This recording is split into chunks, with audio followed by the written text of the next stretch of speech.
ابتدا فرمائی. طواف کہتے ہیں اس گھر کے ارد گرد چکر لگانا. تو آپ نے نیت فرمائی، اے اللہ میں تیرے گھر کے 7 چکروں کے طواف کی نیت کرتا ہوں.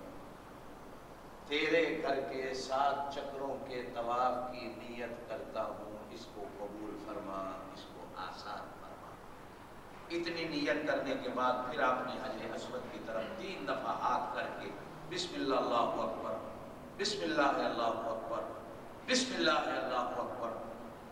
پھر چوتھی بار آپ نے اپنے ہاتھ کی لاٹھی کو، جو اونٹنی پہ بیٹھے ہوئے ہاتھ میں ڈنڈی تھی چھوٹی، اس کو حجر اسود کی طرف یوں فرمایا کر اس لاٹھی کو چھوڑ. اب اس میں کئی سنتیں مل گئی کہ اگر وہ بندہ آسانی سے حجر اسود کو بوسہ دے سکتا ہے تو وہاں جا کر بوسہ دے کر طواف کو شروع کرے. لاٹھی نہیں ہے تو اپنے دونوں ہاتھ ایسا کرے بسم اللہ اللہ چوم لے، طواف شروع کرے. لاٹھی ہاتھ میں ہے تو آپ نے لاٹھی، یعنی امت کو بتایا کہ ایک وقت آئے گا 30-40 لاکھ حاجی آئیں گے، رش ہوگا، وہاں کوئی جا نہیں سکے گا. تکلیف سے بچنے کے لیے اگر کسی نے ایسے بھی ہاتھ کر دیا تو بھی اس کا بوسہ ہو گیا. اگر کسی نے لاٹھی اور ڈنڈا بھی یوں کر کے بوسہ دے دیا تو اس کا بھی بوسہ ہو گیا.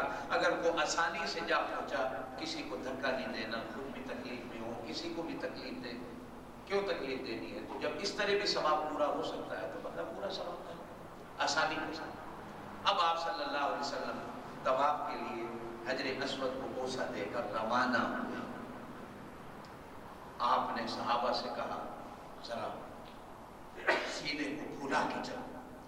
اس کو رمل کہتے ہیں. کتابوں کے اندر آپ نے پڑھا ہوگا رمل، کہ پہلے 3 چکروں میں پہلوانوں کی طرح چلو تاکہ مکے والے یہ نہ سمجھیں کہ یہ مدینے گئے ہیں، بھوک سے مر گئے ہیں، کمزور ہو کے آ گئے ہیں.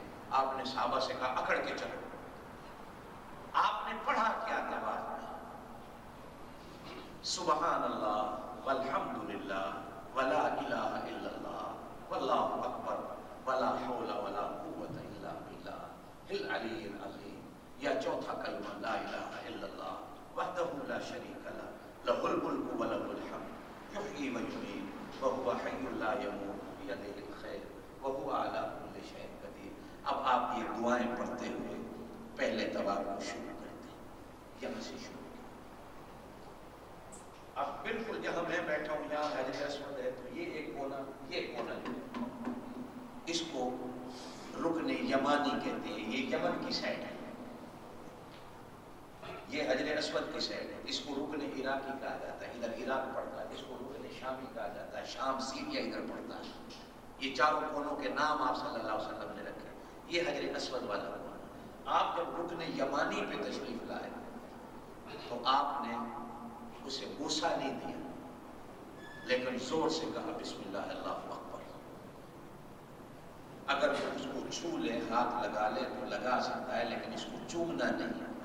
چومنا صرف حجر اسود کو ہوتا. اب جب آپ نے یہاں صرف اس کو تکبیر پڑھی بسم اللہ اللہ اکبر، تو یہ جو ایریا ہے چھوٹا سا، یہاں جب آپ چلے تو آپ نے دعا پڑھی ربنا آتنا فی الدنیا حسنۃ وفی الآخرۃ حسنۃ وقنا عذاب النار ربنا ظلمنا انفسنا وان لم تغفر لنا وترحمنا لنکونن من الخاسرین. ہے چھوٹا سا ایریا، لیکن حج کے دنوں میں رش اتنا ہوتا ہے کہ اس ایریے میں بندے کے 5-10 منٹ لگ جاتے ہیں اور سارا رش یہی پڑا ہوا ہوتا ہے.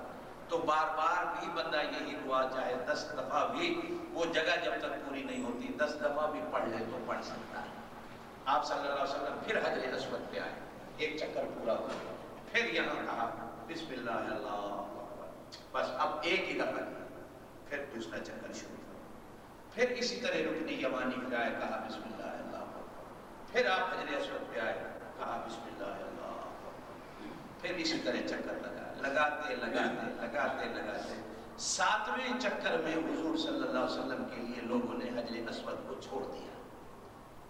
آپ اونٹنی سے تشریف لائے، نیچے اترے، آپ نے خود کھڑے ہو کر دونوں ہاتھ اس طرح رکھے، ایک ادھر ایک ادھر، حجر اسود کا بوسہ دیا. لوگوں نے آپ کے لیے خالی کیا. پہلے آپ نے بھی خالی نہیں کروایا تاکہ لوگ آسانی سے حجر اسود کو بوسہ دیتے رہے. اب محبت کے مارے لوگوں نے 7ویں چکر میں اللہ کے رسول کو بھی دیکھیں آپ بوسہ کس طرح لیتے ہیں تاکہ قیامت تک کے لیے سنت بن جائے۔ اب آپ لوگ تو ہاتھ بھی پھیر کے اس طرح بھی کرتے نہیں، صرف بوسہ لینا، اس لیے کہ اس کے اندر خوشبو ہوتی ہے، روزانہ پتہ نہیں اس کے اوپر کتنے کلو خوشبو ڈالی جاتی ہے۔ اب آپ نے اگر اسی طرح ہاتھ رگڑ کے اپنے منہ پہ بھی لگانے شروع کر دیا، آپ تو احرام میں ہیں، آپ کو خوشبو بنا ہے۔ ہاں اگر آپ بغیر احرام کے طواف کر رہے ہیں تو پھر بے شک آپ ہاتھ رگڑیں۔ آپ صلی اللہ علیہ وسلم نے اس طرح ہاتھوں کو رکھا، اس طرح آپ نے بوسہ لیا اور آپ صلی اللہ علیہ وسلم واپس تشریف لے آئے۔ آپ کے 7 چکر ہو گئے، یہی پہ حجر اسود پہ آپ کا 7واں چکر ہے۔ اب آپ صلی اللہ علیہ وسلم 7واں چکر پورا فرما کر، یہ یہاں میں بیٹھا ہوں بالکل اس جگہ پر ایک شیشے کی چھوٹی سی گنبد بنی ہوئی ہے جس کے اندر ابراہیم علیہ السلام کے پیروں کا نشان ہے، جس کو مقام ابراہیم کہا جاتا ہے۔ آپ صلی اللہ علیہ وسلم اس کے برابر تشریف لے آئے۔ اب تو رش ہوتا ہے، دنیا ہوتی، وہ آپ کے سامنے ہو، جتنا مرضی پیچھے چلے جائیں، نہ بھی ہو تو پورے اس مسجد حرام میں آپ نفل پڑھ سکتے ہیں، لیکن آپ صلی اللہ علیہ وسلم اس کے قریب تشریف لائے اور آپ نے 2 رکعت نماز نفل پڑھی۔ یہ طواف کے واجب نفل ہیں، جب تک نفل ادا نہ کرے بندہ طواف پورا نہیں ہوتا۔ آپ صلی اللہ علیہ وسلم نے مقام ابراہیم کے قریب کھڑے ہو کر 2 رکعت نماز نفل پڑھے، اور اس کا قرآن کے اندر بھی ذکر ہے۔ اب آپ صلی اللہ علیہ وسلم نے نفل کو پڑھ کر، اب پورا کعبہ آپ کے سامنے آئے گا، اب آپ ایسے بیٹھے ہیں کہ پورا کعبہ آپ کے سامنے ہے۔ آپ نے اب وہاں ہاتھ اٹھا کر دعا کی، اور یہ دعا حدیث میں آتی ہے کہ کم از کم 20-25 منٹ، آدھا گھنٹہ تک اللہ کے رسول دعا کرتے رہے۔